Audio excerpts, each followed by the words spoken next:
At least 3 rockets were fired from southern Lebanon toward Israel, Lebanese security officials said, an attack that threatened to open a new front in the escalating fighting between Israel and the militant Palestinian Hamas group in Gaza.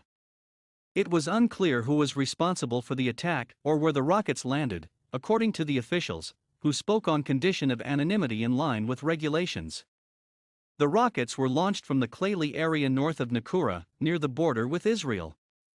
South Lebanon is home to Palestinian militant factions, as well as the powerful Shiite Hezbollah group. Earlier, Hamas sent a heavy barrage of rockets deep into Israel as Israel pounded Gaza with more airstrikes and shells and called up 9,000 more reservists, who could be used to stage a ground invasion. The hostilities escalated despite intense mediation efforts by Egyptian negotiators who held in-person talks with both sides. The artillery and tank shells that began falling into Gaza in the evening forced scores of families to flee their homes, Palestinian witnesses said. The use of artillery fire in Israel's 4-day-old offensive raised the likelihood of civilian casualties.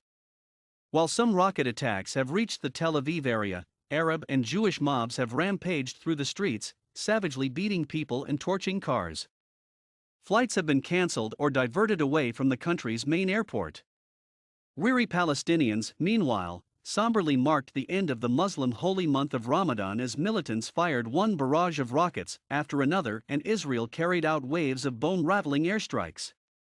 Since the rockets began Monday, Israel has toppled 3 high-rise buildings that it said housed Hamas facilities after warning civilians to evacuate.